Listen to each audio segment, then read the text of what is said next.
at the full-time focus of Live-ish, Upside Equity, and Midwest Automotive Partners. And I've got my son with me today, and I got to take him to a haircut. Our haircut lady is going in for surgery, so she'll be out for 8 weeks. So we scheduled for yesterday. We were running a little late, so I just scheduled it for today. So I'll have him with me this morning. But the reason I bring up my son is because he has me reflecting a lot on leadership, right? So leadership at the home is a lot like leadership in business. A lot more moving parts in business. It comes at you faster than personal life in many cases, in my experience. And but it's a great way to gauge how you are leading when you're raising a young child.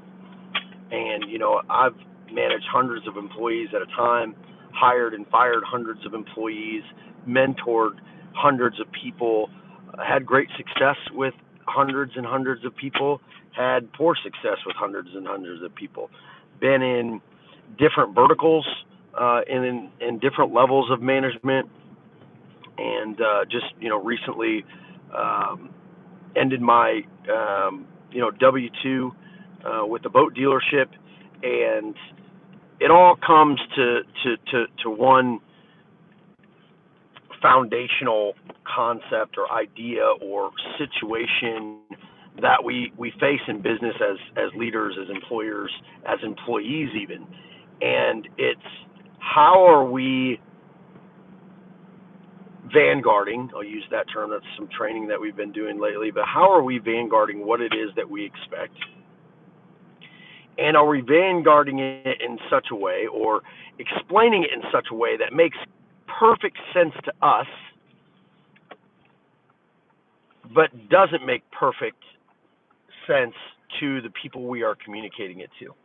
Are we just satisfying our egos as individuals, as leaders, as employers, as managers,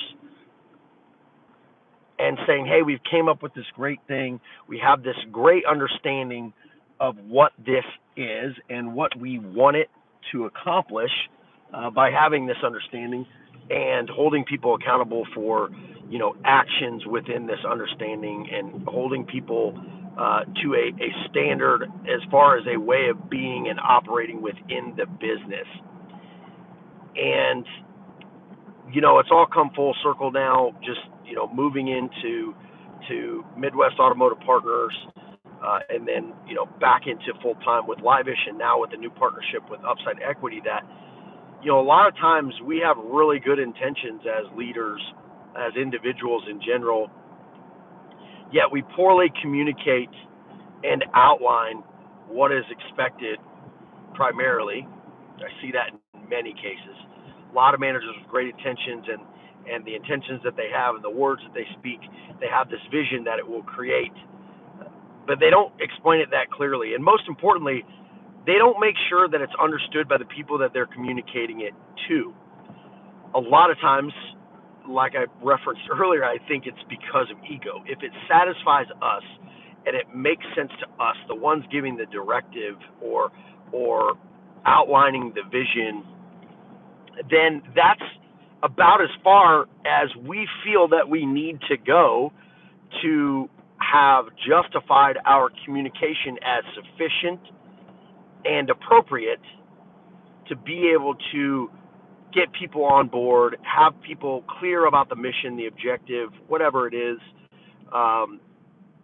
and that's an illusion. That's delusionary.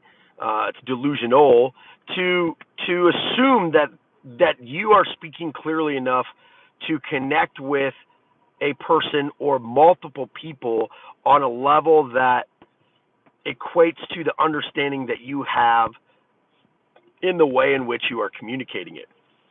And so I'm going to give an example of that because I know that's very large, and I want to be really concise on this today because I see this so often, and I've spoke it so often, and even myself am guilty of this lack of empathy or awareness of the disconnect between what I'm saying, what I understand, what I want from what I'm saying, and what I understand, and the impact that that will have on others and how it will be received on others, right? And I think that's just inherent in human nature. However, I do feel like I have empathy and a level of awareness and responsibility to the people that I'm communicating with to be able to, you know, be retrospective in my own mind of the things that I'm saying, what's it causing, and be aware to enough to pay attention to those things, because I do want it to do what I want it to do, and at the same time, I also want others to understand and appreciate it to a sufficient level where they see why I am holding them accountable for these certain things, or I've put these certain action step requirements in place for my team or others to follow, because it is important to me that we're all on the same page. Like I would never want to force somebody to just do a job because I'm paying them, right? I would never want to force somebody to do a job because I need them to do that for me. I want them to be enrolled in that vision, in that objective, in that duty, so that they will think in such a way that allows them to be conducive to the growth and success of those actions towards the overall goal. And what I find is, one, a good example of this is onboarding. So in our minds and in our company policies and our SOPs and these things that we have in this book tucked away, collecting dust, or in a drive that isn't systematically and consistently shared at appropriate times with individuals that are coming in to our company, starting in our company, engaging with our customers, our systems, our clients, our staff, it is haphazardly displayed and communicated. And with that said, as leaders, many times the leadership or even ownership are like, man, look at this awesome thing that we created. Look how cool it is. Look how much we understand it. We keep saying we, but maybe only one or two people really understand it. And then, is it really understood, appreciated, accepted, and committed to by the people you are expecting to hold their teams accountable and themselves accountable for? Do they really understand that? Have they really committed to it? I rarely hear that question asked.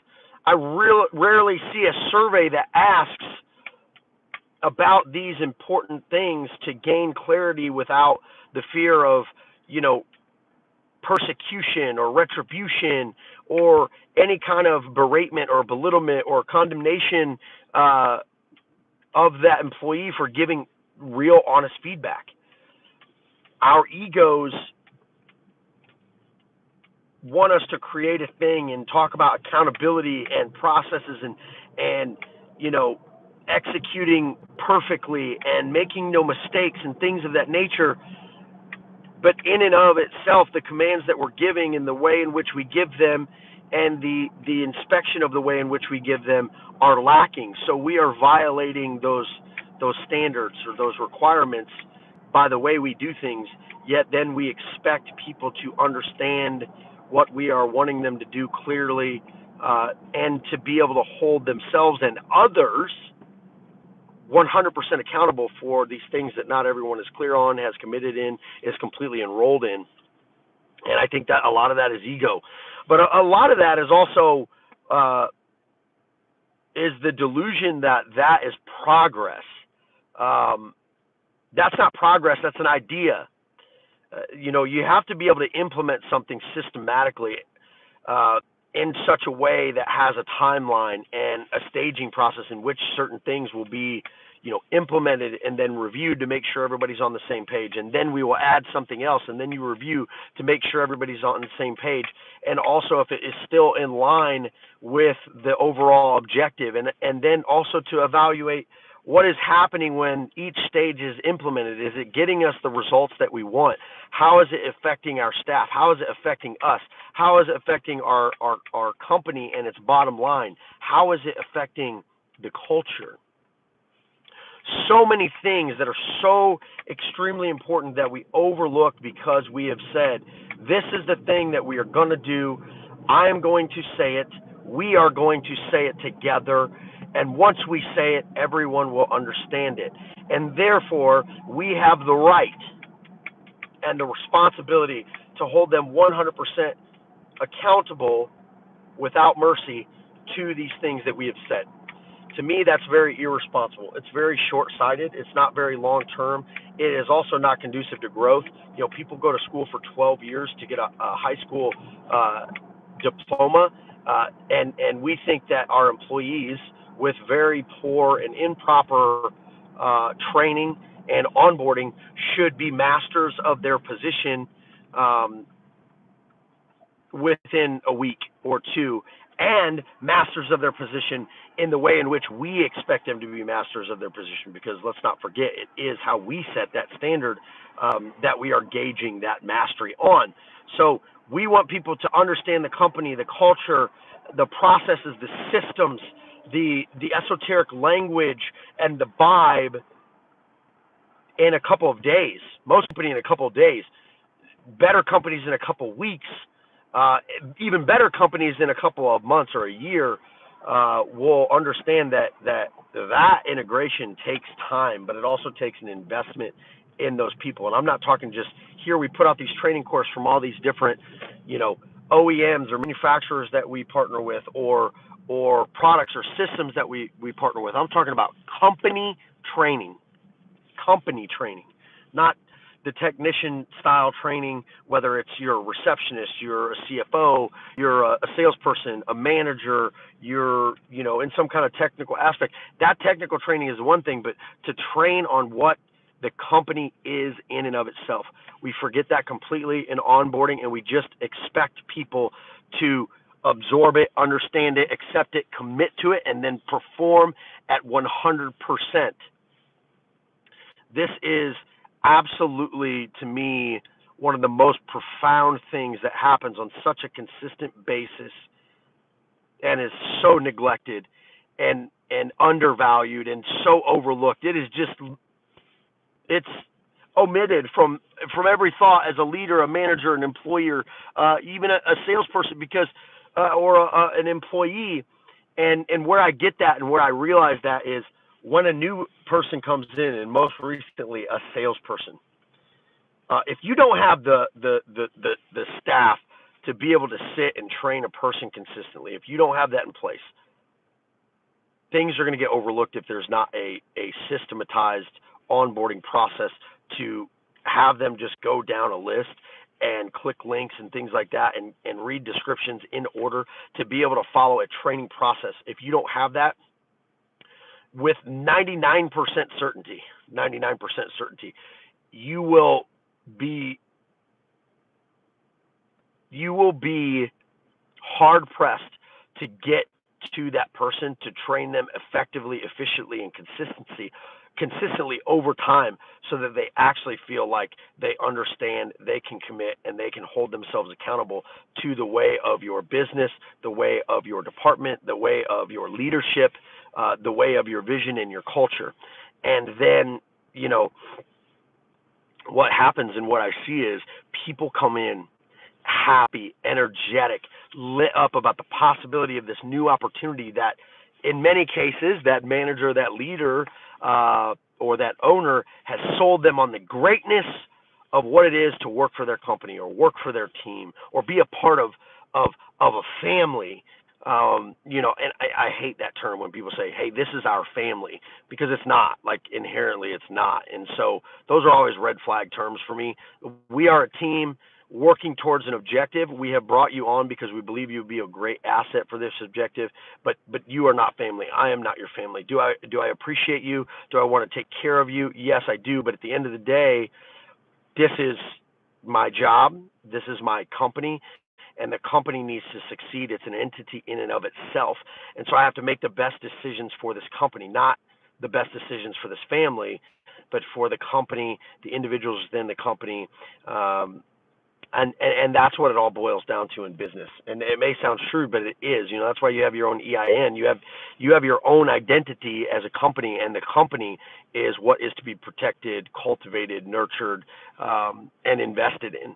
And within that, you invest in others, resources, people, and things to be able to embolden, enhance, and grow the company, which is the entity. And so that mentality is not family-esque at all. It is not family-oriented. So we shouldn't use those words in a company, because that will never be the case,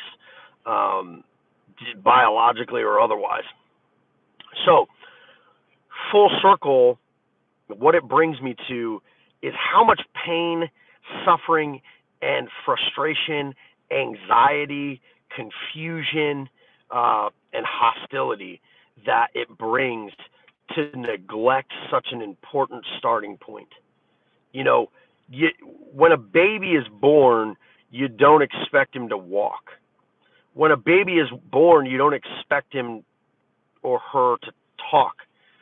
When a baby is born, you don't expect it to respond to you instantly or fluidly, or comprehend the things that you comprehend, because it's taken years, practice, training, the patience of others, the support of others to be able to get to where you are. And so you hope that you can give that to them. So why do we treat that any different from rearing a child to rearing staff? And again, there are some variables there. I'm not talking about the extent, because again, I made the link about not being family, all these things. But that methodology is still the same. They are new to your world. I don't care if they're an expert in their business. Now, if you hire somebody as a contractor and you say, okay, cool, you're going to sell, here's all the tools, you go do it. And you don't plan to train, you don't plan to dictate the way in which they get the job done, then I'm not talking to companies like you. I'm not talking to employers like you. I'm not talking to leaders or managers like you, or even employees like you. Because that just means here you have full autonomy just within our systems. This is the product you sell. Here are the legal guidelines, right? General legal guidelines. And as long as you stay within those, however you get to the results, here are the results we want. Go to work, and we'll pay you for all the results that you get, or we'll pay you a wage to get those results within those parameters.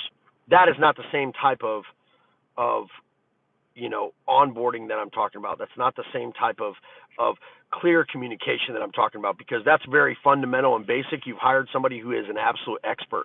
I'm talking about in industries where you are hiring people that may not be absolute experts in their field, but they have an understanding of it, or you have committed to train them because you believe that the skill set that they have, the personality they have, is sufficient enough to engage in that role. But that does not exclude you from making sure that they have all the tools, the training, and the clarity to master the role.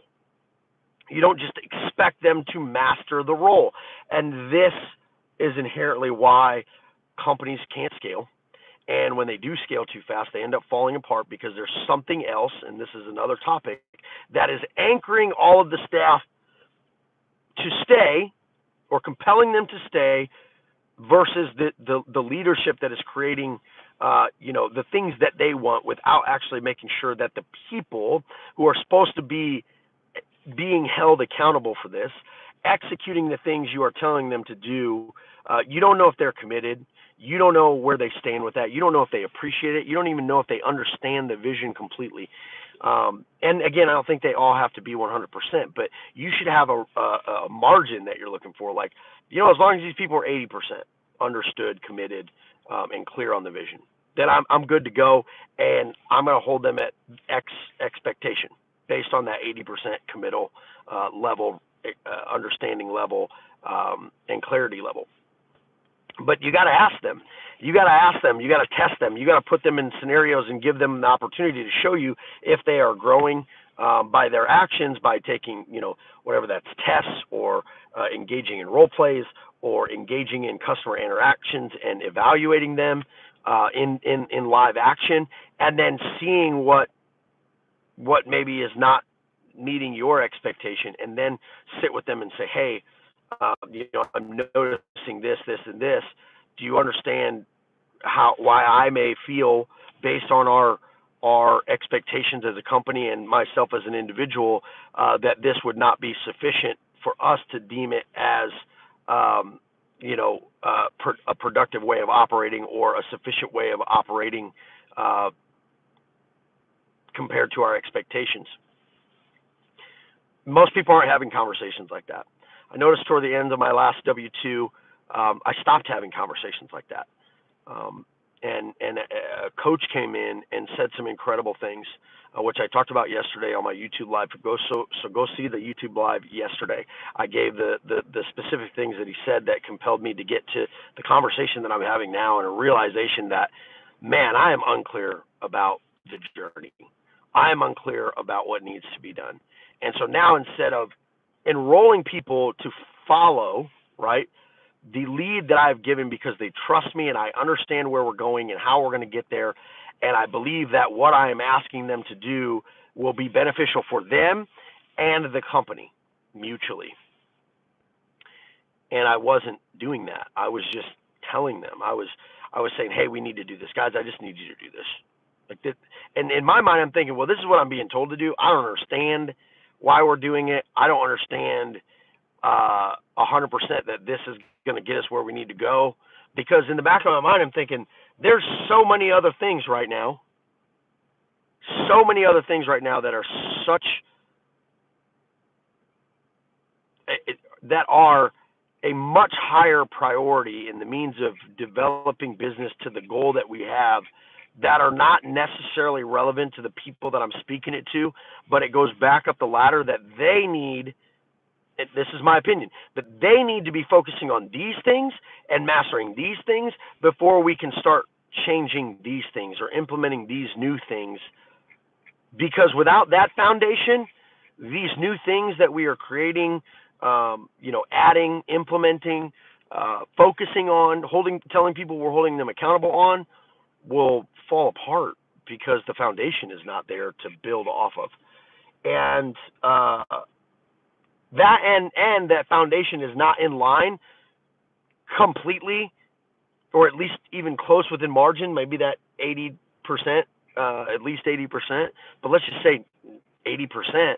It's not even an 80% clarity amongst leadership, and now we are holding people to a level of standard that has no mercy. You must 100% complete XYZ. You must 100% do this every single time. You will make, no repeat mistakes, things of that nature, like total and absolute non-negotiable criteria that we are implementing on our staff. Yet we as a company, at the leadership level, at the fundamental level of the business, are not at that point. And to me, that's an oversight. That's extremely limited in its scope. It's extremely irresponsible to think that is going to last, and that that's a good way to operate. Because we as leaders, we as a company, are not operating that way. How can we then expect our staff to operate at that level with no mercy? So I know that's long-winded, but I know that it's really valuable based off my experience in multiple companies in multiple industries. If you do not have a clear foundation that you operate from, and you hold people accountable to, and that everybody is bought in on that, you have to be able to roll people. That's a leader, not a manager. Managers manage things, and that's great, but keep them in their box. Keep managers in their box. Hey, man, you're going to just do this every day. I just need you to check this and this and make sure that gets done. Don't have them leading. Don't have them leading if they have a manager mentality, because they're there to manage things, not lead people. But if they are a leader that manages, then that's great. But that leader needs to be committed to the company vision, the department vision, and their vision for themselves, and what they get out of it needs to align with that. And it needs to be very clear that everyone's on the same page. And unfortunately, that doesn't happen a lot. It's just, we tell you what to do, and that's what you're expected to do, with whether we know or not that you know how to do it, you can do it, all based on assumptions. We're going to hold you to this 100% certainty, 100% no mercy threshold, and that's how you're going to be judged, as if you are sufficient enough to continue to work here, or you're being doing a good job. There are so many assumptions there, so much ambiguity there. That's why people go mad. And that's why, from a mentor of mine, I understand why I always said gross divided by aggravation equals longevity, because he knew that it was, for him, it was the easier way, rather than being clear and staged out. If we are in a sales business, is that we are going to just pay people extremely well to be the offset on that aggravation so that they stay longer. And it worked very well, but eventually big ships turn slow. Eventually it's going to run into problems. So you'll have to backtrack at that point. The mistake was then not backtracking and checking on leaders and how they're addressing people and how the staff is receiving the leaders. And once you've set the foundation, it's great. Now you can make changes and you can enhance things. It's not making changes all the time. It's enhancing the things that you do and evolving them from where you're at. But if you don't even have a stable ground for where you're at, and your leadership is completely clear, 100% certain and committed, at least within that 80% to 100% margin, then you don't have a strong enough foundation to continue to make all these changes, because they won't stick, because the leadership is the foundation. The company agenda and clarity is the foundation of the way in which people think, operate, because they have to be committed to that as well. And as long as your leaders are committed, then you will have no problem implementing things like that, because they will make sure to do the same, which is get clear, communicate, clearly communicate what is expected, and then ask people if they understand, they are clear, and they can commit to that. And if they can't, what would help them to do so, and are they willing to do that? And if they're not willing to do that, then at that point you need to decide whether that's a person that you want to keep in the company. It's not because they're a bad person, not because they're a terrible employee. It's not because they're unsatisfactory. It just means that if you are wanting to implement something, everyone has to be within that margin to be acceptable for you as a company to move forward on continuing implementing that with them in the mix. So again, get clear with your people. For the love of God, create an onboarding process. Train your people to understand your company. For one, walk around, talk to people. What happens here? Because a lot of companies, you walk around, you talk about, if you did that with them, they'd just tell you how shitty it was, how confusing it is, how much they don't get help, all the problems that they have, because leadership never really checks in. They're getting surface level answers, and people are telling them, oh yeah, it's all great, etc. Yeah, because they're answering you that way because they don't want to lose their job, while in the back of their mind they're thinking, man, this place is a shit show, and I'm looking for a way out. And you don't want that. I want people to be authentic with me. So to do that, you have to earn that trust, and you have to be open to getting feedback that doesn't sit so well. But then beyond that, it's not just about listening, because just listening is absolutely inefficient, ineffective. Okay? Sometimes people need to vent. I get that. But actually listen to them and then ask them what you can do, okay? Because they're going to have to take action too, but what you can do to add clarity to a situation, or to guide them in a direction that would alleviate them from the thing that is happening to them, causing them the frustration, the stress, or lack of clarity, and they'll tell you. Then you can ask them, okay, so if I could help you with XYZ, because there are some things as a leader, you're the only one that can do it. So you can't put it completely back on. That's irresponsible. As a leader, there are only certain things you can do because that's your capacity. So say, okay, so if I take care of X, Y, and Z because that's in my leadership capacity, then what do you think you could do to also help yourself get to a point where you are committed, you are clear, you are, accepting of the journey that we want to go on together? So I've just unbundled a whole bunch of things. There are so many things in here I could just put each topic on and spend hours talking about. But most importantly, Be clear with your staff. If you are going to expect your staff to operate at a maximum level, then you need to be investing in them at the beginning to make sure that they even can get to the maximum level before you start judging them. And that's onboarding, that's training, that's clarity of expectations, job duties, etc. Before they even day one talk to one of your staff members, your people, whatever, that needs to happen. That needs to be a part of it. Like, they are going to talk to people, etc., but the majority of their time they should be sitting in an office, being communicated with a person that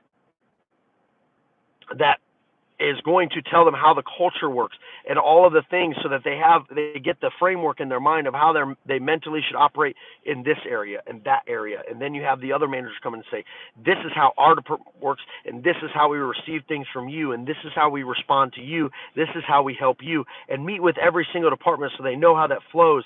Then go into training with the systems, the softwares, etc.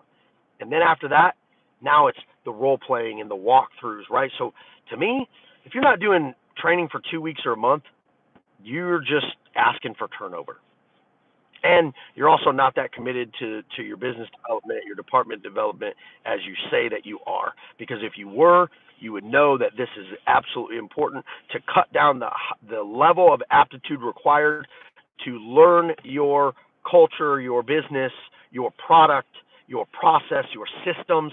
You've got to cut down the level of aptitude, and you've got to cut down the learning curve to a sufficient amount for people to be at least within that margin. Whatever it is you set as acceptable for your company, I'll say 80%, because I think that's a good margin before you let somebody hit the ground running. You're still going to cultivate them, coach them, etc. But 80% allows you to say, you should be able to assess you as the employer or the department head or leader, whatever that is, and the person that has just went through the onboarding, to say, we are on the same page.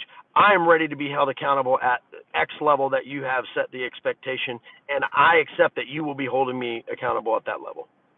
Man, that's good stuff. Stay lavish, guys. If you have any questions, comments, things you want me to talk about, things you disagree with, things that you like, let me know. I need some more feedback for this right now. I've just been practicing the live to add value as much as possible until I get my podcast and can have the guest on and things like that here in the near future. Stay lavish, guys. Hey, Henderson, thank you, sir. Adrian, appreciate you coming on. Hilda, thank you. Appreciate all you guys for watching.